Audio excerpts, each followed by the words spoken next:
ஊடகத்துறை நண்பர் அனைவருக்கும் வணக்கம். நேத்து ஊடகத்துறை நண்பர்கள் அனைவருக்கும் வணக்கம். நேத்து அமைச்சர் கீர்த்தனா அவங்க ஒரு அரசு பள்ளியில போய் குழந்தைங்களை எப்படி அவங்க ஹராஸ் பண்ணாங்க அப்படின்றத நம்ம எல்லாருமே பார்த்தோம். தமிழ்நாட்டில் ரொம்ப தப்பான ஒரு விஷயம் தொடர்ந்து நடந்துட்டே இருக்கு. அதுவும் குறிப்பா டிவிக்கே வந்ததுக்கு அப்புறம் அது நடக்கிறதுன்றத நம்ம எல்லாரும் பார்த்துக்கிட்டே இருக்கோம். தொடர்ச்சியா குழந்தைகளை இமோஷனலா அபியூஸ் பண்ணிக்கிட்டே இருக்காங்க. ஆட்சிக்கு வர்றதுக்கு முன்னாடி என்ன பண்ணாங்க, குழந்தைங்களை இமோஷனலா அபியூஸ் பண்ணி மேனிபுலேட் பண்ணி நீங்க அடம் பிடிச்சி எனக்கு ஓட்டு போட வைங்கன்னு சொன்னாங்க. நம்ம நிறைய சோஷியல் மீடியாவில் நிறைய வீடியோஸும் பார்த்தோம். குழந்தைங்க அழுது அடம் பிடிச்சி சத்தியம் வாங்குறதுக்கு போய் விஜய் மாமாவுக்கு ஓட்டு போடுங்கன்னு அதை பேரண்ட்ஸே சோஷியல் மீடியாவில் ஷேர் பண்ணாங்க. ஆட்சிக்கு வந்ததுக்கு அப்புறமும் அந்த அபியூஸ்ன்றது பார்த்தோம்னா ரொம்ப அதிகமாயிட்டே போகுது. அவங்களோட எம்எல்ஏஸ் மினிஸ்டர்ஸ் மட்டும் இல்லாமல் கட்சி நிர்வாகிகளுமே தொடர்ச்சியாக ஸ்கூலுக்கு போய், குறிப்பாக பார்த்தோம்னா சிஎம்மோட பர்த்டே அன்னைக்கு ஸ்கூலுக்கு போய் சிஎம்மோட ஃபோட்டோவை மாற்றோன்னு சொல்லி சிஎம்மோட ஃபோட்டோ குழந்தைங்க கையில் கொடுத்து அவங்கள கோஷம் போட வச்சு பர்த்டே விஷயம் சொல்ல வைக்கிறது, பாட்டு பாட வைக்கிறதுன்றது அதெல்லாம் இமோஷனல் அபியூஸ் இல்லையா? குழந்தைங்களோட ஹராஸ்மெண்ட் கிடையாதா இதெல்லாம்? இன்னொரு ரொம்ப முக்கியமான விஷயம், குழந்தைங்களை ஒரு கேடயமாகவும் பயன்படுத்துறாங்க. எதுக்கு எடுத்தாலும் குழந்தைங்களை கொண்டு முன்னாடி நிப்பாட்டுறாங்க. எல்லாரும் பார்த்தோம். அமைச்சர் சரத் அவர்கள் ஒரு ஸ்டேடியத்தில் ஒரு ஒயிட் கலர்ல பவுடரை வச்சு அது ஒரு பெரிய சர்ச்சையாச்சு. அது ட்ரக்கா இல்லையான்னு இன்வெஸ்டிகேட் பண்ணுங்க அப்படின்றத ஒரு கேள்வியை நம்ம கேட்டோம். அந்த இன்வெஸ்டிகேட் பண்றோன்ற ஒரு உறுதியை கூட தாவேகா அரசாங்கத்தினால கொடுக்க முடியல. ஆனா அவரா முன் என்ன பண்ணாரு, அவரோட குழந்தைய வர தூக்கிட்டு அந்த வீடியோல எக்ஸ்பிளனேட்டரி வீடியோ கொடுக்குறாரு. என் குழந்தைக்கு தான் நான் மருந்து கொடுத்தேன் அப்படின்னு. அப்ப குழந்தைங்களை கேடயமாவும் யூஸ் பண்றீங்க, எனக்கு குழந்தை இருக்கு அதனால என்கிட்ட கேள்வி கேட்காதீங்கன்றது நிறைய பேர் அதையும் வேற சொல்றாங்க. தொடர்ச்சியா குழந்தைங்களை இந்த மாதிரி இமோஷனலா அபியூஸ் பண்றது, கிராஸா ஹராஸ்மெண்ட் பண்றது அப்படின்றது ரொம்ப கண்டிக்கத்தக்க வேண்டிய ஒரு விஷயம். இதை தாவேகா நிர்வாகிகள், தாவேகா அரசாங்கம் அதை உடனடியாக தயவு செஞ்சு நிப்பாட்ட வேணும். குழந்தைங்களை இந்த மாதிரியான க்ரூமிங், சைக்கலாஜிக்கலா ஒரு விஷயம் இருக்கும் க்ரூமிங்னு, அந்த மாதிரி க்ரூம் பண்ணி அவங்களை இப்படி அபியூஸ் பண்றதுன்னு ரொம்ப ரொம்ப தப்பான விஷயம். It really needs to stop. நேற்று அமைச்சர் கீர்த்தனா பண்ணதும் அந்த மாதிரியான ஒரு ஹராஸ்மெண்ட்டாக தான் நம்ம கண்டிப்பாக பார்க்கணும்.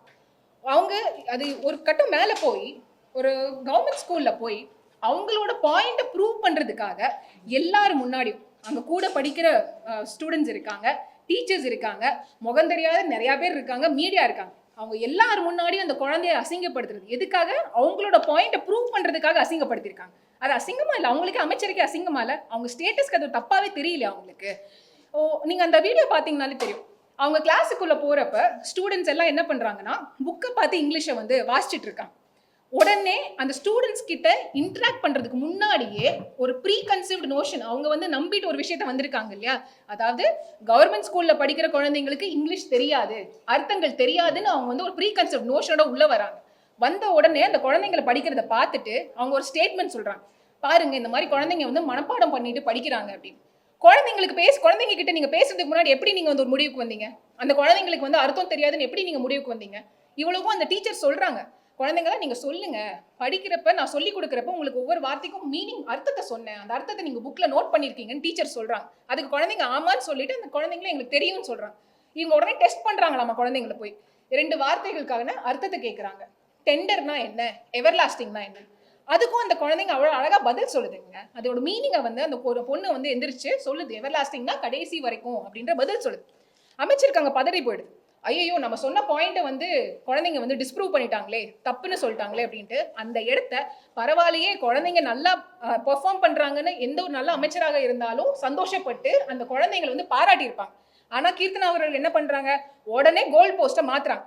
அந்த குழந்தைங்க நல்லா படிக்குதுன்றத ஒரு இன்சல்ட்டா எடுத்துட்டு கோல் போஸ்ட்டை மாத்தி டீச்சர்கிட்ட உடனே சொல்றாங்க, நீங்க இங்கிலீஷ்ல கான்வர்சேஷன் வச்சு பாருங்க, அவங்களால பதில் சொல்ல முடியாது.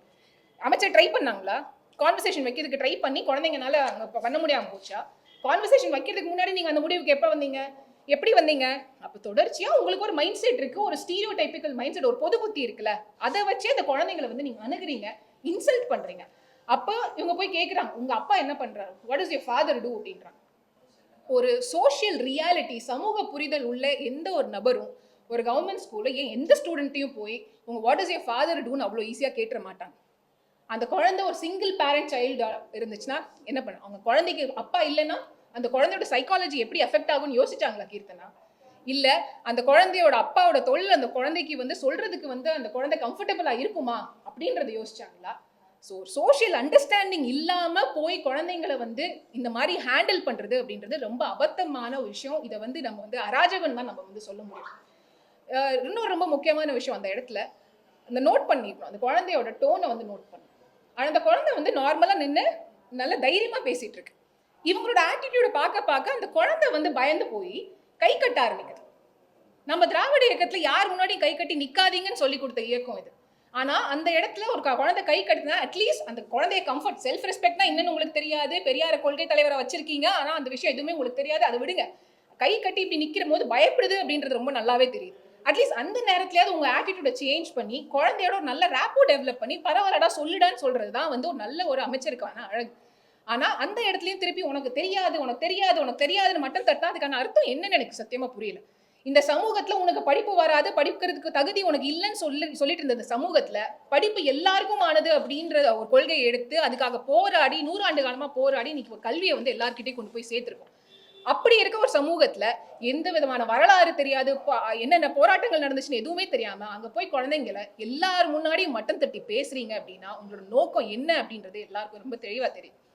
அந்த குழந்தை வந்து what is your father do அப்படின்னு சொல்றப்ப அந்த குழந்தைக்கு புரியல. இப்ப புதுசா ஒருத்தங்கள்ட்ட பேசுறப்ப புதுசா யாரோ வராங்க, அதுவும் மினிஸ்டர்னு அவங்களுக்கு தெரியும். அப்ப குழந்தைங்களுக்கு நேச்சுரலா பயம் வரதான் செய்யும், கொஞ்சம் தடுமாறதான் செய்யும். நல்லா படிச்ச மேதாவிகளுக்கே வந்து ஒரு நிறைய பேர் இருக்கிற இடத்துல பார்த்தோம் அப்படின்னா சில வார்த்தைகள் அவங்களுக்கு மிஸ் ஆகதான் செய்யும். அதுக்குன்னு உடனே அவங்களுக்கு வந்து அறிவில்லை அப்படின்றதெல்லாம் சொல்ல முடியாதுல்ல. அந்த குழந்தைக்கு அப்புறம் அந்த டீச்சர் கேட்கறாங்க. டீச்சர் கேட்டோடனே அந்த குழந்தை வந்து பதில் சொல்லுது, மை ஃபாதர் இஸ் a கூலி அப்படின்னு சொல்லுது. அந்த டோன் பாருங்க, அதுக்கு முன்னாடி எவர் லாஸ்டிங்க்கு அதே குழந்தை தான் மீனிங் சொல்லுது, ஹை பிச்ல சொல்லுது, மை ஃபாதர் இஸ் a கூலின்னு சொல்றப்ப அந்த டோன் அப்படியே கம்மியாகுது. அப்ப அந்த இடத்துல அந்த ஃபியூ மினிட்ஸ்ல அந்த குழந்தையோட சைக்கலாஜிக்கலா நீங்க எப்படி ட்ராமடைஸ் பண்ணிருக்கீங்கன்னு உங்களுக்கு இன்னைக்கு வரைக்கும் அந்த அமைச்சருக்கு வந்து புரியலைங்க.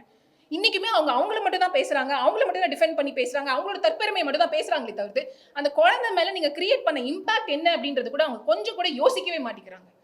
ரொம்ப முக்கியமான விஷயம் அந்த இடத்துல வந்து இது குழந்தை ஆன்சர் பண்ணிருச்சு. 2 கேள்வி கேட்கறாங்க, குழந்தை ஆன்சர் பண்ணோடனே திருப்பி அதை வந்து ஒரு இன்சல்ட்டா பாக்குறாங்க. இன்சல்ட்டா பார்த்துட்டு அடுத்து என்ன சொல்றாங்கன்னா, இதே கேள்வி நீங்க பேக் பெஞ்சர்ஸ்ட கேட்டு பாருங்க, அவங்களால சொல்ல முடியாது அப்படின்றாங்க. பேக் பெஞ்சர்ஸ்ட இவங்க பேசியிருக்காங்களா, அங்க இருக்க குழந்தைங்கள்ட்ட பேசினாங்களா? இன்னொரு நான் வந்து ஒரு டீச்சிங்ல இருக்கேன், எம்பிபிஎஸ்க்குலாம் நான் டீச் பண்றப்ப ஒரு பெடகாகின்னு ஒன்று சொல்லுவாங்க. குழந்தைங்க கிட்ட நம்ம எப்படி ரேப்போ டெவலப் பண்ணி அவங்களுக்கு எப்படி சொல்லி கொடுக்குறது. இப்போ பேக் பெஞ்சர்ஸ்லாம் படிக்க மாட்டாங்க அப்படின்ற ஒரு ஸ்டீரியோ டைப்லாம் ஒரு காலத்துல இருந்துச்சு. அந்த ஸ்டீரியோ டைப்லாம் இதுக்கு மேல பண்ணக்கூடாது, அது ஸ்டூடெண்ட்ஸோட சைக்காலஜி அஃபெக்ட் பண்ணும் அப்படின்றத டீச்சிங் கரிக்குலம்ல சொல்லி கொடுக்குறாங்க எல்லாருக்குமே. அப்படி இருக்கிறப்ப அதே இது சில குழந்தைங்க நிஜமாலுமே படிப்புல இன்ட்ரெஸ்ட் இல்லை அப்படின்னா அந்த குழந்தைங்க கூட நம்ம நல்ல ரேப்போ டெவலப் பண்ணணும். முடியும்டா பாரு, மற்றவனால முடியுது, ஏன் உன்னால முடியாதா அப்படின்னு நல்ல ரேப்போ டெவலப் பண்ணி நம்ம முன்னாடி நிற்கிற குழந்தைக்கு நிஜமாலுமே எதுவும் தெரியலனாலும் உன்னால முடியும்னு சொல்லி என்கரேஜ் பண்ணி படிக்க வைக்கிறது தான் ஒரு நல்ல மனுஷனுக்கு அழகு. அந்த இடத்துல போய் ஒரு குழந்தைக்கு தெரியுமா தெரியாதானே அந்த அமைச்சருக்கு தெரியாது. அப்படி இருக்கிறப்ப உனக்கு தெரியாதுன்னு சொல்லி மட்டும் தட்டி உட்கார வைக்கிறேன். ஒரு சின்ன ஒரு எக்ஸாம்பிள் மட்டும் பாருங்க, 2 டிஃபரன்ஸ். முன்னாள் அமைச்சர் அண்ணன் நம்ம அன்பில் மகேஷ் அண்ணன் அவங்க வந்து இதே மாதிரி ஸ்கூல்ல போயிருப்பாங்க மாணவர்களோட இன்டராக்ட் பண்றதுக்கு. அவங்க என்ன பண்ணிருப்பாங்கன்னா, அந்த பசங்களோட பாய்ஸ் ஸ்கூல் போறப்ப அந்த பசங்களோட நல்லா இன்டராக்ட் பண்ணி அவரும் ஒரு ஸ்டூடெண்ட் மாதிரியே அவங்க பக்கத்துல உட்காந்து அவங்களோட உரையாடல் வச்சிருப்பார். ஒரு பையனை வந்து பேச சொல்லுவான், பையன் ரொம்ப தயங்குவான், தப்பா பேசிடுவேன் அது பண்ணுவேன் அப்படின்னு பயந்துட்டு இருப்பான். அப்ப அவர் சொல்றாரு, டேய் நம்ம கிளாஸ் ரூம்டா, இந்த இடத்துல நீ தப்பு பண்ணலன்னா வேற எங்க போய் தப்பு பண்ணுவ, பரவாயில்லவா வந்து பேசு அப்படின்னு என்கரேஜ் பண்ணி அந்த பையனை வந்து பேச சொல்லுவாங்க. அந்த பையனும் அழகா பேசுவான். இதுதான் 2 வித்தியாசங்க. உனக்கு படிப்பு வராது, நீ முட்டாள், உனக்கு எதுவுமே தெரியாதுன்னு சொல்றது வந்து இந்த தாவேகா அரசாங்கம். உன்னால முடியும், நாங்க இருக்கோம், எந்த தப்பு பண்ணாலும் பரவாயில்ல, தப்புல இருந்து நீ கத்துக்கோன்னு சொல்றதுதான் திராவிட முன்னேற்ற கழகம். அதுதான் திராவிட மாடல் அரசு கொடுத்துச்சு. இப்ப எனக்கு ரொம்ப ஹர்ட்ஃபுல்லா இருந்தது என்ன அப்படின்னா, அதை ரியலைசேஷன் கூட அமைச்சர்னால இன்னைக்கு இப்போ வரைக்கும் பண்ண முடியல அப்படின்னா அது எந்த விதமான ஒரு சைக்காலஜி அப்படின்னு எனக்கு புரியல. அவங்க பாயிண்ட்டை ப்ரூவ் பண்றதுக்கு நீங்க என்ன வேணாலும் பண்ணிக்கோங்க, ரீல்ஸ் ஆச்சின்னு சொன்னா மட்டும் உங்களுக்கு கோவம் வருதுல்ல. ஆனா அதே ரீல்ஸ்னாலதான் நேத்து டாக்டர்ஸும் நர்சஸும் வந்து ப்ரொடெஸ்ட் பண்ணியிருக்காங்க. வந்து ரீல்ஸ் எடுக்கிறதுனால எங்களால எங்க வேலையை சரியா பார்க்க முடியல, தயவு செஞ்சு இந்த ரீல்ஸ் கலாச்சாரத்தை நிப்பாட்டுங்க அப்படின்றாங்க. தாவேக நிர்வாகிகள் தொடர்ச்சியாக ஹாஸ்பிட்டல்ஸ், ஸ்கூல்ஸ்னு எல்லா இடத்துலையும் போய் வந்து இன்ஸ்பெக்ஷன்ற பேர்ல கவர்மெண்ட் பொசிஷன்ல இல்லாத நிர்வாகிகளுமே போய் பண்றாங்க. எந்த அதிகாரத்துல அவங்க அங்க போய் இன்ஸ்பெக்ஷன் பண்றாங்கன்னு தெரியல. எடுத்தாலும் யாரை வேணாலும் வீடியோ எடுத்து போடலான்ற ஒரு எந்த பிரம்மையில இருக்காங்கன்னு தெரியல. தொடர்ச்சியா வீடியோ எடுத்து போடுறாங்க. அதுவும் டாக்டர்ஸ், குறிப்பா டாக்டர்ஸையும் டீச்சர்ஸையும் குறி வச்சு அவங்களாம் ரொம்ப ஈஸி டார்கெட்ஸா நினைச்சிட்டு இருக்காங்க தாவேகான்னு எனக்கு புரியல. தைரியம் இருந்தால் அவங்கள வந்து போலீஸ் ஸ்டேஷனுக்கோ இல்லை கமிஷனர் ஆஃபீஸ்க்கோ கலெக்டரேட் ஆஃபீஸ்க்கோ போய் ஆய்வுக்கு போக சொல்லுங்க பார்ப்போம். அதெல்லாம் பண்ணுவாங்களா? ஸோ ஈஸி டார்கெட்டாக டாக்டர்ஸ், நர்சஸ், டீச்சர்ஸை வந்து எடுத்துட்டீங்க. அங்கே போய் நீங்கள் ரீல்ஸ் எடுக்கிறீங்க. இப்படி தயவு செஞ்சு ரீல்ஸ் எடுக்காதீங்கன்னு டாக்டர்ஸும் நர்சஸும் நேற்று கெஞ்சுறாங்க. தொடர்ச்சியாக பார்த்தோம்னா ஸ்கூல்ஸில் வந்து இந்த மாதிரி ரீல்ஸ் எடுக்கிற ஒரு கலாச்சாரத்தை வந்து தாவேக்கா வந்து உருவாக்கி வச்சிருக்காங்க. நேற்று எப்படி டாக்டர்ஸும் நர்சஸும் போராடி இருக்காங்களோ அதே மாதிரி தயவு செஞ்சு தமிழ்நாட்டு டீச்சர்ஸையும் வந்து போராட வச்சிடாதீங்க. தயவு செஞ்சு அவங்க வேலையை பார்க்க விடுங்க அப்படின்ற கோரிக்கையை வந்து நாங்கள் எல்லாருமே இங்கே இந்த இடத்துல வந்து வச்சிருக்கோம். ரொம்ப இப்போ வந்து இன்னொரு ஒரு விக்டிம் கார்டு ப்ளே பண்ணுறது அப்படின்றது வந்து தாவேக்கால இருக்க நிறைய பேர் நல்லா பண்ணுறோம். அமைச்சர் ஆதவர்ஜனா அவர்களாக இருக்கட்டும், இல்லை அமைச்சர் கீர்த்தனா இருக்கட்டும், ஏதாவது ஒரு கிரிட்டிசிசம் நீங்க தப்பா பண்றீங்கன்னு சொன்னாலே ஐயோ நான் தாங்க விக்டிம் அப்படின்னு விக்டிம் கார்டு ப்ளே பண்றாங்க. இது எந்த விதமான ஒரு மனநிலை? அந்த இடத்துல விக்டிம் வந்து அந்த குழந்தைங்க அந்த வீடியோவை அந்த குழந்தையோட பெற்றோர்கள் பார்க்குறப்ப அந்த பேரண்ட்ஸ் என்ன ஃபீல் பண்ணுவாங்க? பக்கத்து வீட்டுக்காரங்க அந்த வீடியோவை பார்த்துட்டு வந்து அந்த பேரண்ட்ஸ் கிட்ட என்னன்னு பேசுவாங்க? நாளைக்கு அந்த குழந்தைக்கு என்ன கான்ஃபிடன்ஸ் இருக்கும்? உங்களால் அந்த குழந்தைங்களை வந்து கான்ஃபிடன்ஸ் பில்ட் பண்ண முடியலன்னா நாங்கள் கஷ்டப்பட்டு பில்ட் பண்ணி வச்சிருக்க அந்த கான்ஃபிடன்ஸை தயவு செஞ்சு உடைக்காதீங்க. நாங்கள் அவ்வளோ என்கரேஜ்மெண்ட் பண்ணோம். எண்ணும் எழுத்தும் கொண்டு வந்து அவங்களோட லிட்ரஸி இன்னைக்கு வந்து ட்வீட் போட்டிருக்காங்க லேர்னிங் கேப்னு. அந்த லேர்னிங் கேப்பு, அந்த லேர்னிங் அவுட்கம்ஸை இம்ப்ரூவ் பண்ணுறதுக்கு வந்து எண்ணும் எழுத்தும், இல்லம் தேடி கல்வி, மாடல் ஸ்கூல்ஸ்னு அத்தனை திட்டங்கள் கொண்டு வந்து அவங்களோட லிட்ரஸியை வந்து அவ்வளோ இம்ப்ரூவ் பண்ணியிருக்கோம். அவங்களுக்கு என்கரேஜ்மெண்ட் இருக்கணும் அப்படின்றதுக்காக கல்வியில் சிறந்த தமிழ்நாடுன்ற ஒரு விழாவை எடுத்து அவங்கள பெருமைப்படுத்தி அவங்களுக்கு என்கரேஜ்மெண்ட் கொடுத்துருக்கோம். அப்படி கொஞ்சம் கொஞ்சமாக அவங்கள வளர்த்து ஒரு நல்ல இடத்துல ஜாப்பனீஸ், ஃப்ரெஞ்சு, கொரியன் எல்லா லாங்குவேஜ்லையும் பேச வச்சுருக்கோம். அவங்கள அப்ராடு கூட்டிகிட்டு போயிருக்கோம். அப்படி பண்ணியிருக்க அந்த குழந்தைங்களோட கான்ஃபிடென்ஸை தயவு செஞ்சு உடைச்சிடாதீங்க. உங்கள் துறையில் கவனம் செலுத்துங்க. குறிப்பாக நிறையா இடத்துல வந்து கிட்டத்தட்ட 50 நாள் ஆயிடுச்சு வந்ததுக்கு அப்புறம் நீங்கள் என்ன இன்வெஸ்ட்மெண்ட் இங்கே கொண்டு வந்திருக்கீங்கன்னு எங்களுக்கு தெரியல. மீடியா நீங்களே அவங்க கிட்ட கேட்டிருக்கீங்க. அவங்க ஒரு குற்றச்சாட்டு வச்சாங்க, கரப்ஷன்னால தான் இங்கே வந்து 25 கம்பெனிஸ் இங்கேருந்து போயிருக்காங்க. அந்த கம்பெனி பேர் சொல்லுங்கன்னு நீங்கள் ஒரு கேள்வி கேட்டீங்க மீடியா, அதுக்கான பதில் இல்லை. நீங்களே ஃபோன் பண்ணி கேட்டுக்கோங்கன்னு சொன்னாங்க. கரப்ஷனே இல்லை அப்படின்றது வந்து எவ்வளோ அழகாக திராவிட முன்னேற்ற கழகம் அரசு வந்து இங்கே காம்படிட்டிவாக நல்லா வந்து இங்கே நிறைய இன்வெஸ்ட்மெண்ட்ஸை கொண்டு வந்தாங்க அப்படின்றது நாரா லோகேஷ்ன்ற மினிஸ்டர் சொன்னப்ப அதை வந்து கூட அதை நீங்கள் சுட்டி காமிச்சப்ப அவங்க என்ன சொன்னாங்க? என்னோட ட்வீட்டில் ரிப்ளை பாருங்க அப்படின்னாங்க. இந்த அளவுக்கான ஐக்கியமும் இந்த அளவுக்கான நாலேஜ் வச்சிருக்க மினிஸ்டர் எப்படி எங்கள் ஸ்டூடெண்ட்ஸை பார்த்து இந்த மாதிரியான கேள்வி கேட்கலாம்? குழந்தைங்களை பார்த்து கேட்கறது வந்து ஹீரோயிசம் நினச்சிட்டு இருக்கீங்க. அது ஹீரோயிசம் கிடையாது.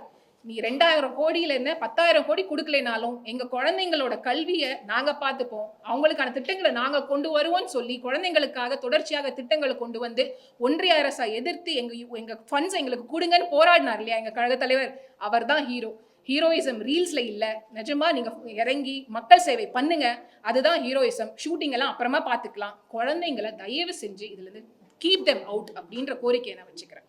பொதுவாக வந்து 50 நாட்கள் ஆயிடுச்சு, ஒரு அரசாங்கம் அவங்க ரன் பண்ண ஆரம்பிச்சிட்டாங்க. மீண்டும் அரசாங்கத்தை குற்றப்படுத்துற மாதிரி தான் ஒவ்வொரு ஆய்வுகளையும் மேற்கொள்றாங்க. அடையாளம் குறையை கண்டுபிடிக்கிறதுக்கான முயற்சி அவங்க மேற்கொள்றாங்க. அவங்களுக்கு குறையை கண்டுபிடிக்கணுன்ற இன்டென்ஷனே இருக்கிற மாதிரி எங்களுக்கு வந்து தெரியல.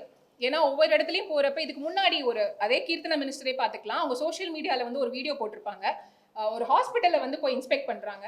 ஒரு ஹாஸ்பிட்டல் இன்ஸ்பெக்ட் பண்ணுறப்ப ஒரு படம் பாட்டை வந்து பிஜிஎம்மாக போட்டு போகிறப்ப ஒரு கவர்மெண்ட்டை வந்து மக்கள் எதுக்காக வந்து செலக்ட் பண்ணுறாங்க? தமிழ்நாட்டோட growth வந்து அதிகமாகணுன்றதுக்காக செலக்ட் பண்ணுறாங்க. ஆனால் தாவேக்கால இருக்க மினிஸ்டர்ஸும் எம்எல்ஏஸும் என்ன பண்ணுறாங்க? இன்ஸ்டாகிராம் லைக்ஸ், இன்ஸ்டாகிராம் ஃபாலோவர்ஸ் வந்து க்ரோ ஆகணுன்றதுக்காக மட்டும்தான் அவங்க வேலை பார்க்குறாங்களே தவிர்த்து என்ன குறைபாடுகள் இருக்குன்னே பார்க்கலையே. அந்த அரசாங்கம் வந்து ஸ்கூல்ஸில் எதுவும் பிரச்சனையாக இருக்குன்னு அவங்க வரப்போ ஸ்கூல்ஸ் நடக்கல, போய் பார்த்து சரி பண்ணியிருக்கலாம். ஆனால் தொடர்ச்சியாக ஹார்ஸ் ட்ரேடிங்கில், குதிரை பேரத்தில் தானே அவங்க இன்னைக்கு வரைக்கும், வந்த நாள்லேருந்து இன்னைக்கு வரைக்கும் ஹார்ஸ் ட்ரேடிங்கில் தான் இருக்காங்க. எந்த ஒரு இன்ஃப்ராஸ்ட்ரக்சர்லையோ எதுலையாவது அவங்க வந்து கவனம் செலுத்தியிருக்காங்கன்னா இல்லை. அப்பா பியூரா பிஆர், எப்படி அவங்க சிஎம்ஓ, எப்படி அவங்க கட்சி தலைவர் இருக்காரோ அதே மாதிரி பிஆரை வச்சு மட்டுமே இந்த ஆட்சியை வந்து நடத்திடலாம் அப்படின்னு நினைச்சிட்டு இருக்காங்க.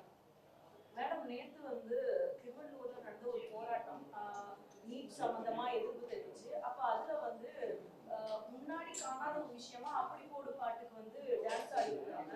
அந்த விஷயத்தை நீங்க பாத்துட்டீங்க. இப்போ மாற்றம் நிறைய விஷயங்கள் வந்து சொல்றாங்க. காங்கிரஸ்ல இந்த மாதிரி விஷயங்கள் நம்ம பாக்கல. ஆனா இப்போ இந்த மாதிரி விஷயம் நடக்குது, நீங்க எப்படி பாக்குறீங்க? ஒரு போராட்ட இடத்துல அப்படி போடு பாட்டு டான்ஸ் பாராட்ட இடத்துல அப்படி போடு பாட்டுக்கு உங்களுக்கு ஷாக் ஆகுது. ஸ்கூல்ல போய் வாடி வாடி வாடி கைப்படாத சீடிக்கு ஒரு அமைச்சர் டான்ஸ் ஆடுறாரு. அந்த குழந்தைங்களை வந்து காலை வந்து வெரி இன்அப்ரோப்ரியேட் டச்சுங்க. அப்படிலாம் தொடவே கூடாது. ஒரு குழந்தைய போய் காலை வந்து எல்லாரும் முன்னாடியும் வந்து நீங்க வந்து காலை அமுக்கி விடுறீங்க. அதெல்லாம் வந்து ரொம்ப ஒரு நார்மலைஸ் பண்ணிட்டாங்க. எல்லா பேட் டச்சா இருக்கட்டும், இல்ல இந்த மாதிரியான ஹார்ஸ் ட்ரேடிங்கா இருக்கட்டும், எல்லாத்தையும் ரொம்ப நார்மலைஸ் பண்ணிட்டு இருக்காங்க தாவேகாவும். அவங்க கூட இருக்க அலைஸ் இப்போ வந்து அலைன்ஸ் பார்ட்னர்ஸுமே அதை கேள்விகள் கேட்க மாட்டாங்க. பிஜேபி பண்ணப்ப தப்புன்னு சொல்லி கேள்வி கேட்ட அதே டெமோக்ராட்டிக் பார்ட்டிஸ் இன்னைக்கு ஏன் கேள்வி கேட்க மாட்டேங்கிறாங்க அப்படின்ற கேள்வி எங்களை எல்லாருக்குமே இருக்கு. ஸோ நார்மலைசிங் எவ்ரி திங் அப்படின்றது ரொம்ப தப்பு. அதே மாதிரி தாவேகா நிர்வாகிகள் பார்த்தோம் அப்படின்னா SOP 2024 தொடர்ச்சியாக வயலேட் பண்ணிட்டே இருக்காங்க. அங்க ஒரு ஸ்கூல்ல ஒரு நிகழ்ச்சி நடக்குதுன்னா அங்க வந்து தலைமை ஆசிரியரோட பெர்மிஷனோட தான் நடக்கணும். ஆனா எதுவுமே அந்த மாதிரி பெர்மிஷன் எல்லாம் எடுக்கிறது ஏதோ அவங்களோட ஓன் ஸ்கூல் மாதிரி சொந்த சொத்து மாதிரி இஷ்டத்துக்கு உள்ள போறாங்க, குழந்தைங்களை யூஸ் பண்ணிக்கிறாங்க, வந்துட்டு இருக்காங்க. ஸோ இது எல்லாமே வந்து normalising every thing, normalising every wrong behaviour. It has to be questions. Media people நீங்க தான் கேள்விகள் கேட்கணும். எனக்கு புரியுது நீங்க கேள்வி கேட்டாலும் உங்களுக்கும் பதில் வரதில்லைன்னு தெரியுது.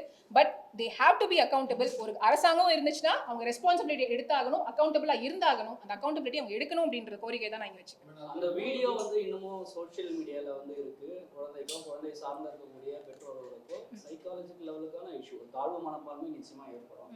இவ்வளவு பெரிய சர்ச்சைகள் ஆனதுக்கு பிறகும் கண்டிப்பா அந்த வீடியோ நீக்க வேண்டியது அவசியம். அதை அமைச்சரோ இல்ல தாவேகாவோ என்ன பண்ணணும்? பள்ளி கல்வித்துறை இயக்குனர் இதுல என்ன மாதிரியான அறிவுறுத்தல் பண்ணணும்? ஏன்னா இதெல்லாமே பார்த்துட்டு அரசு அதிகாரிகள் இன்னைக்கு வந்து அமைதியா இருக்காங்களா? இது சமூகத்துல என்ன மாதிரியான சிக்கல்ல வந்து வந்துடும்? அதை பத்தி நீங்க என்ன சொல்றீங்க? இது வந்து சைக்கலாஜிக்கலா ரொம்ப ஒரு முக்கியமான விஷயமா நான் பார்க்குறேன். ஒரு குழந்தைய வந்து நீங்க மட்டும் தட்டுறீங்க, அது அந்த குழந்தையோடையோ இல்லை அந்த கிளாஸ் ரூமோடையோ நிற்க போகிற ஒரு விஷயம் கிடையாது. ஏன்னா அந்த வீடியோ வந்து உலக அளவில் வைரல் ஆயிருக்கு. இன்னைக்கு அந்த மினிஸ்டரை அந்த இடத்துல பாராட்டி காமிக்கிறதுக்காக, அவங்களுக்கு ஸ்பாட்லைட் கொடுக்கறதுக்காக தாவேகா நிர்வாகிகள் வர்ச்சுவல் வாரியர்ஸே அதை வந்து அவ்வளோ ரேம்பண்ட்டாக ஷேர் பண்ணியிருக்காங்க. பள்ளி கல்வித்துறை அமைச்சர் ராஜ்மோகன் அவர்கள் வந்து என்ன பண்ணுறாருன்னு எனக்கு தெரியல. இதுக்கு கூட அவர் வாய் திறக்கலைன்னா எதுக்கு வாய் திறக்க போறார்? எனக்கு குழந்தைகள் மேல அக்கறை இருக்கு அப்படின்ட்டு பட்டிமன்றத்துல பேசுற மாதிரி பேசினா மட்டும் போதாது. You have to take action. நடவடிக்கைகள் எடுங்க. உங்களோட அமைச்சர்களா இருந்தாலும் இந்த மாதிரி பண்ணாதீங்கன்ற நடவடிக்கைகள் எடுக்கணும். சைக்கலாஜிக்கலி அது பேரண்ட்ஸோ இந்த ஸ்டூடெண்ட்ஸோ ஒரு கவர்மெண்ட் ஸ்கூல்ல வந்து நம்ம எப்படி ப்ரொஜெக்ட் பண்றோம் அப்படின்றது வந்து ரொம்ப முக்கியமான விஷயம். நீங்க டிஎம்கே ஆட்சியில பாத்தீங்க அப்படின்னா இது வந்து கவர்மெண்ட் ஸ்கூல்ஸ் வந்து வறுமையோட அடையாளம் கிடையாது, பெருமையோட அடையாளம்னு சொன்னோம். நிறைய சக்ஸஸ்ஃபுல்லான அவுட்கம்ஸ் கொடுத்தோம். அதை பார்க்குறப்ப கவர்மெண்ட் ஸ்கூல்ஸ்ல அந்த சேர்க்கை அவங்களோட நிறைய பேர் வந்து கவர்மெண்ட் ஸ்கூல்ஸ்ல சேர்ந்தாங்க. அப்படிதான் நீங்க வந்து ஒரு கவர்மெண்ட் ஸ்கூல்ஸோட தரத்தை வந்து நீங்க அப்படிதான் வந்து எஸ்டாப்ளிஷ் பண்ணணும். ஆனா நீங்க என்ன பண்றீங்க? கவர்மெண்ட் ஸ்கூல்ஸ்னாலே மோசம், அங்க இருக்க ஸ்டூடெண்ட்ஸ்க்கு இங்கிலீஷ் கூட தெரியாதுன்னு ஒரு சைக்கலாஜிக்கலான ஒரு இம்பாக்டை வந்து கிரியேட் பண்றீங்க. எப்படி ரிசர்வேஷனை யூஸ் பண்ண ஒவ்வொருத்தரையுமே வந்து நீ ரிசர்வேஷன்ல படிச்ச வேண்டாம், உனக்குலாம் அறிவில்லை அப்படின்னு தொடர்ச்சியா நம்மளை வந்து சொல்லிட்டே இருந்தாங்க. நம்மளோட சைக்கலாஜிக்கலா ஹிட் பண்ணிட்டே இருந்தாங்க. அதே மாதிரி தான் இப்போ கவர்மெண்ட் ஸ்கூலா அதில் படித்தவனுக்கு என்னங்க தெரியும் அப்படின்ற மோடில் வந்து அமைச்சர் கீர்த்தனா அவர்களும் எல்லாரும் பண்ணிட்டு இருக்காங்க. It is going to create a very huge psychological impact. Government ஸ்கூல்ஸோட சேர்க்கையுமே கண்டிப்பாக இது தொடர்ந்து இருந்துச்சுன்னா அதுவுமே பாதிக்கும். அதனால நீங்கள் ஆக்ஷனை விடுங்க. நீங்கள் ஒரு கேள்வி கேட்டீங்க என்ன பண்ணணும், ஒரு வருத்தமாக தெரிவிச்சாங்களா? அவங்க வந்து திருப்பி திருப்பி அவங்கள பற்றி மட்டும்தான் அவங்க பேசின போட்டிருக்க எல்லா ட்வீட்ஸ்லையுமே சொல்கிறாங்களே தவிர்த்து அவங்க குழந்தைங்க மேல அந்த உயர்கல்வித்துறை அமைச்சருமே வந்து அவர் மேல அந்த குற்றச்சாட்டு எழுப்பப்பட்டப்ப the only thing that he was worried was என்னை எப்படி ப்ரொஜெக்ட் பண்றாங்களே அப்படின்னு தான் அவங்க வந்து நினைச்சாங்க. போக்சோ கேசஸ் இவ்வளோ ரைஸ் ஆகுது, நம்மளோட இந்த பிஹேவியர்னால நம்ம என்ன மெசேஜ் சென்ட் பண்றோம் அப்படின்றத பத்தி அவர் கவலைப்படல. அந்த குழந்தையோட வீடியோலாம் போயிருக்கேன், அந்த குழந்தைக்கு என்ன பாதிப்பு இருக்குன்னு அவர் கவலைப்படல. அதே தான் கீர்த்தனாவும் பண்றாங்க. அவங்களுக்கு அந்த ஸ்பாட்லைட்டுக்காக இந்த வீடியோஸ் எல்லாம் பயங்கரமா சர்க்குலேட் பண்ணப்பட்டிருக்கு. ஆனா குழந்தைங்களை தான் பலிகடா வாக்கியிருக்காங்க. So this has to stop. ரொம்ப ஸ்ட்ரிக்டான வார்னிங்ஸ் அண்ட் ஸ்ட்ரிக்டான எஸ்ஓபியை ஃபாலோ பண்ணா போதுங்க. அவங்களுக்கு ப்ரோட்டோகால்னா புரியாது, எஸ்ஓபினா புரியாது. ஆனா அது எஸ்ஓபியும் ப்ரோட்டோகாலை ஃபாலோ பண்ணாலே எல்லாமே கரெக்டா இருக்கும் அப்படின்னு தான் நான் சொல்றேன். பொதுவா இந்த மாதிரி விஷயங்கள் நடக்கும்போது குறிப்பிட்ட தலைமை ஆசிரியர்களோ இல்லைன்னா ஆசிரியர்களோ இதை பத்தி பொதுவெளியில எக்ஸ்பிளைன் பண்ண வேண்டிய தேவை இருக்குதுன்னு நீங்க நினைக்கிறீங்களா? இந்த மாதிரி எங்க இதுல நடந்துச்சு, ஸோ இப்படி பண்ணக்கூடாது அப்படின்னு ஒரு அமைச்சரை எதிர்த்து அவங்களால பேச முடியுமா? அதுக்கான வாய்ப்பு தாவேகா அமைச்சு கொடுக்கணும். எனக்கு அதுக்கு வந்து ஒரு பார்ட்டி வந்து ஒரு கவர்மெண்ட் வந்து டெமோக்ராட்டிக்கா இருக்கணும். நீங்க வந்து அரசு ஊழியர்களை வந்து பேச சொல்றீங்க. எங்க கட்சியில இருக்க இளைஞர்கள், கட்சியில கூட கிடையாதுங்க, கட்சியில சேராத ஜஸ்ட் சப்போர்ட் பண்ற இளைஞர்கள் பேசுறப்பயே அவங்கள வந்து நடு ராத்திரியில போய் காலங்காத்தால கூட்டு போய் நீங்க ஜெயில போடுறீங்க. முந்தானேத்த டிபேட்ல தாவேகால இருந்து அட்வொகேட் சத்யகுமார் அவர்கள் வந்தாங்க. நான் வந்து அவங்க கிட்ட ஒரு ஃபோட்டோவை காமிச்சேன். ஒரு ஃபோட்டோ வந்து தாவேக்காவோட வர்ச்சுவல் வாரியர் வந்து உதயநிதி அண்ணன் அவர்களை வந்து ஃபோட்டோவை வந்து ஏஐல மார்ஃப் பண்ணியிருக்காங்க. அவங்க கையில் வந்து ஆல்கஹால் பாட்டில் இருக்கு. அவங்கள சுற்றி வந்து அந்த ஜென்சி டிஎம்கேல பார்ட்டிசிபேட் பண்ண இளைஞர்கள் இருக்காங்க. அவங்க கையிலையும் வந்து ஆல்கஹால் பாட்டில் இருக்கு. அவர்கிட்ட கேட்குறேன், இந்த மாதிரி உங்களோட வர்ச்சுவல் வாரியர் மார்ஃப் பண்ணி போட்டிருக்காங்களே, இதுக்கு என்ன ஆக்ஷன்?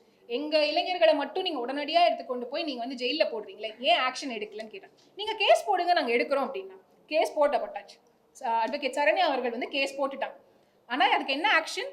அந்த அக்கவுண்ட் ஹோல்டர் வந்து அந்த போஸ்ட்டை மட்டும்தான் ரிமூவ் பண்ணியிருக்காரே தவிர்த்து ராஜேஷ் அப்படின்ற நபர் மேலே எந்த விதமான ஆக்ஷனும் எடுக்கப்படல.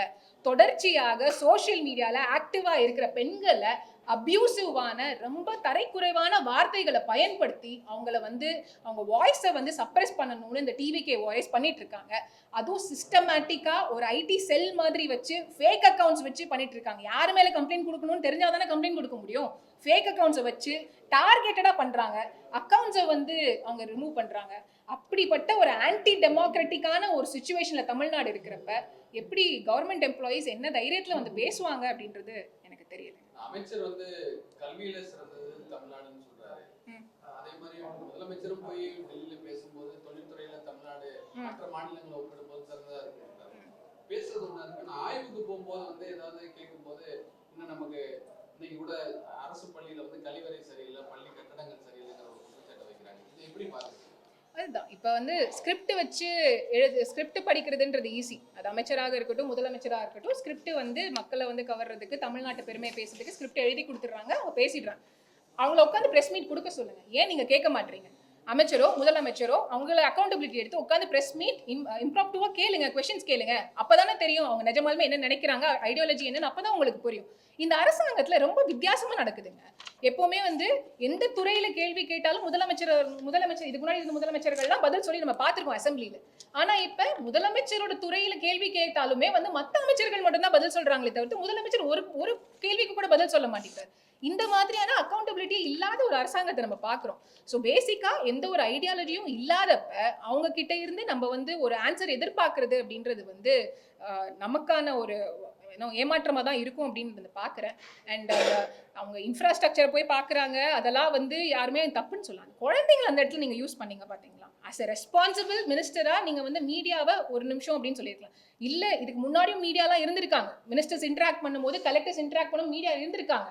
ஆனால் அந்த இடத்துல அவங்க எப்படி இன்ட்ராக்ட் பண்ணியிருக்காங்க? குழந்தைங்களை என்கரேஜ் பண்ணியிருக்காங்க. பட் ஹியர் நீங்கள் குழந்தைங்களை மட்டும் தட்டி அவங்களோட கான்ஃபிடென்ஸை பிரேக் பண்ணிட்டீங்க. அதுதான் வித்தியாசம். ஸோ பி ரெஸ்பான்சிபிள் அப்படின்றத நாங்கள் சொல்கிறோம்.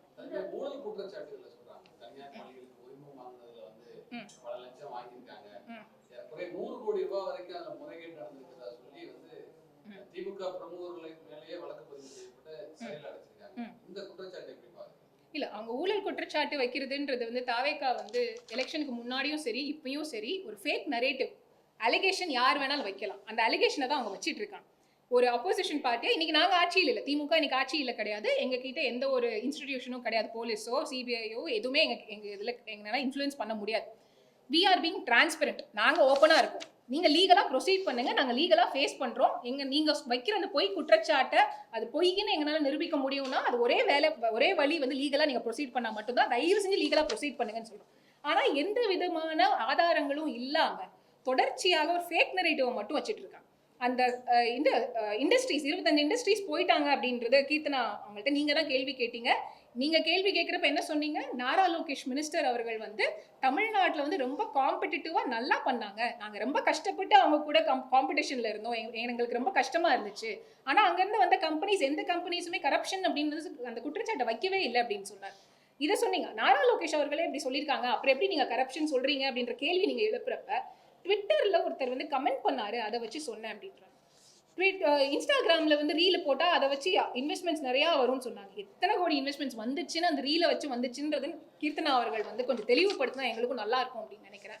அப்போ தொடர்ச்சியாக சமூக ஊடகங்களை வந்து யூஸ் பண்ணி ஆப்போசிஷன் பார்ட்டிஸை தொடர்ச்சியாக அவங்கள வந்து டார்கெட் பண்ணுறது, இந்த ப்ராசஸையே வந்து, அதாவது அந்த லீகல் ப்ராசஸ்க்கு முன்னாடி ஒரு ப்ராசஸ் இருக்கும் இல்லையா, மக்கள் கிட்ட வந்து பொய்யான பிரச்சாரத்தை எடுத்துட்டு போய் ஒரு இமேஜ் கிரியேட் பண்ணி பர்செப்ஷன், அவங்க கரப்ட், எப்படி வந்து நம்ம வட இந்தியாவில் பார்த்துருக்கோம் பிஜேபி எப்படி வந்து இடி கேசஸ் வந்து அப்போசிஷன் பார்ட்டிஸில் யூஸ் பண்ணி தொடர்ச்சியாக எலெக்ஷன்ஸ்க்கு முன்னாடி 99% ஆஃப் த கேசஸை வந்து அவங்க அப்போசிஷன் பார்ட்டிஸ் மட்டும்தான் போட்டாங்க. ஆனால் ஒரு லெஸ் தென் 1% தான் கன்விக்ஷன் ரேட் இருந்திருக்கு. அதே மாதிரி தான், அதே வேலையை தான் ஹார்ஸ் ட்ரேடிங்ல இருந்து கட்சியை உடைக்கிறதுல இருந்து இந்த கரப்ஷன் குற்றச்சாட்டு வரைக்கும் அதே பிளே புக்கை வந்து டிவிக்கு ஃபாலோ பண்ணிட்டு இருக்காங்க. நான் திருப்பியும் சொல்றேன், வி ஆர் வெரி ஓப்பன். நாங்கள் தப்பு செய்யலைன்றது எங்களுக்கு நல்லா தெரியும். அதனால இதை வந்து நாங்கள் லீகலாக ஃபேஸ் பண்றதுக்கு நாங்கள் சுத்தமாக பயப்படலை அப்படின்ட்டு தான் நாங்கள் சொல்றோம். இல்லை, அதில் கூடுதலாக அதில் இப்போ அவங்க கல்வித்துறையில் ஊழல் அப்படின்னு சொல்றதுக்கு வந்து சில பேரை பேட்டி எடுக்க வச்சு, சில பேரை பேட்டி கொடுக்க வச்சு ஒரு நரேட்டிவ் செட் பண்ணுறாங்க. கல்வி சங்கத்தினுடைய, அதாவது தனியார் பள்ளி சங்கத்தினுடைய செயலாளர், பொதுச் செயலாளர் அப்படின்னு ஒருத்தர் வந்து அவங்க ப்ரொஜெக்ட் பண்ணுறாங்க. எல்லா ஊடகங்களும் அவருடைய பைட்ஸை சில குறிப்பிட்ட ஊடகங்கள் போடுறாங்க. அதை போடக்கூடிய அவர் பாஜகவினுடைய கல்வி பிரிவின் செயலாளராக இருக்கிறார் அப்படிங்கிற பொலிட்டிக்கல் பேக்ரவுண்டை எக்ஸ்போஸ் பண்ணுறது கிடையாது. ஒன்று. ரெண்டாவது, அதே குறிப்பிட்ட நபர் 7.5% ரிசர்வேஷனுக்கு எதிராக ஆளுநருக்கு கடிதம் எழுதினவர் அப்படிங்கிறத எக்ஸ்போஸ் பண்றது கிடையாது. அப்ப ஒரு சங்கி அஜெண்டா கொண்ட ஒருத்தரை கொண்டு வந்து வச்சுதான் நீங்க என்ன பண்றீங்க, ஊழல் அப்படிங்கிற ஒரு நரேட்டிவை செட் பண்றீங்க. அப்படி செட் பண்றவராவது ஒழுங்கா செட் பண்றாரான்னு கேட்டா இதுவரைக்கும் நடந்ததே இல்லை. எல்லா கல்வி அமைச்சர்களும் வாங்கினாங்க அப்படின்னு சொல்றப்போ அது செங்கோட்டையனையும் பாயிண்ட் பண்ணுதா இல்லையா? கல்வி அமைச்சராக இருந்த செங்கோட்டையன் ஊழல் செய்தாரா இல்லையா? அதுக்கு தாவேகாவினுடைய ஸ்டாண்ட் என்ன, அவர் மீது என்ன நடவடிக்கை எடுக்க போறீங்க அப்படிங்கிறதையும் அவங்க தெளிவா எக்ஸ்பிளைன் பண்ண வேண்டிய தேவை இருக்கு.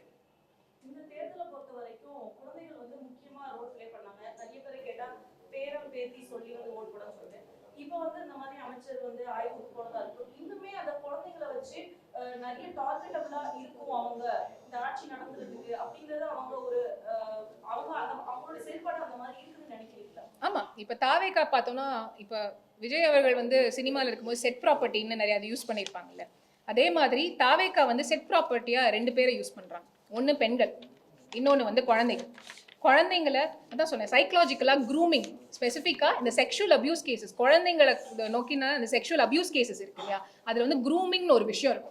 அந்த குழந்தைங்க கிட்ட இது தப்பு கிடையாது, சொந்தக்காரங்க தான் இருப்பாங்க, ஃப்ரெண்ட்ஸாக தான் இருப்பாங்க அந்த பேரண்ட்ஸுக்கு, இது தப்பு கிடையாது, இது உனக்கும் எனக்கும்குள்ள நடக்குது, நீ வந்து எனக்கு க்ளோஸ் ஃப்ரெண்டு, அப்படி யார்ட்டையும் சொல்லக்கூடாது, இது நம்ம சீக்ரெட் அப்படின்ற க்ரூமிங். அவங்களோட தாட் ப்ராசஸை வந்து இவங்க அந்த செக்ஷுவலி அபியூஸ் பண்ணுறவங்களா இருக்கட்டும், இமோஷனலி அபியூஸ் பண்ணுறவங்களா இருக்கட்டும், அவங்களோட தாட் ப்ராசஸை வந்து டிசைன் பண்ணுறதே அந்த அபியூசராக தான் இருப்பாங்க. அப்போ உங்கள் பெற்றோர்கள் கிட்ட நீங்கள் அடம் பிடிச்சி எனக்கு ஓட்டு போட வைங்க, சத்தியம் வாங்கி ஓட்டு போட வைங்கன்றது அந்த க்ரூமிங்கா இல்லையா?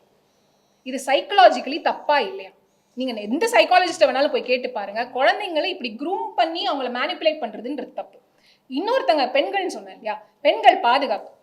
பெண்கள் பாதுகாப்புன்றது வந்து அவங்க வந்து ஒரு பெரிய ஒரு அஜெண்டாவாக பேசினாங்க. ஆனால் இப்போ வந்ததுக்கு அப்புறம் நேற்று அவங்களோட வந்து ஸ்ரீவைகுண்டம் எம்எல்ஏ வந்து ப்ரெஸ் மீட் கொடுக்குறாரு. என்ன தகுதியில் ப்ரெஸ் மீட் கொடுக்குறாரு? அவர் சொல்லி தான் செக்ஷுவல் அபியூஸ் அங்கே நடந்திருக்கு, 2 பேரை வந்து செக்ஷுவலி அபியூஸ் பண்ண 2 பேருக்கு வந்து அவர் ஹெல்ப் பண்ணியிருக்காருன்ற குற்றச்சாட்டை உங்கள் நிர்வாகி வைக்கிறான். ஆனால் அவர் வந்து நீங்கள் வந்து உட்காந்து பேட்டி ப்ரெஸ் மீட் கொடுக்க வைக்கிறீங்க. அவரை கைது பண்ணணும்னு நாங்கள் சொல்கிறோம், அவர் வந்து நாங்கள் அவருக்கு வந்து காசு கொடுக்கணும்னு சொல்கிறோம். உங்களை கைது பண்ணணும்னு சொல்கிறோம், நாங்கள் எதுக்கு உங்களுக்கு காசு கொடுக்க போகிறோம்? பேசிக் காமன் சென்ஸ் இல்லை. அப்போ உங்கள் பெண்களோட பாதுகாப்பை வந்து செட் ப்ராப்பர்ட்டியாக நீங்கள் யூஸ் பண்ணிட்டீங்க, கேம்பெயின் ப்ராப்பர்ட்டியாக யூஸ் பண்ணிட்டீங்க. ஆனால் இப்போ ஆட்சிக்கு வந்ததுக்கப்புறம் நத்திங். என்ன ஆனால் எங்களுக்கு என்ன, எங்களுக்கு ஓட்டு போட்டிங்களா, கை தட்டினீங்களா, கோஷம் போட்டிங்களா, அதோடு நிப்பாட்டிக்கோங்க. டெமோக்ரஸி எண்ட்ஸ் தேர். எங்களை கேள்வி கேட்கறதுக்கான திராணியோ உங்க ரைட்ஸோ யாருக்கும் இல்லை. நீங்கள் கேட்டிங்கன்னா உங்களை தூக்கி ஜெயிலுக்கு போடும். அதுதான் தாவேகா இன்னைக்கு பண்ணிட்டு இருக்கு. தேங்க்யூ.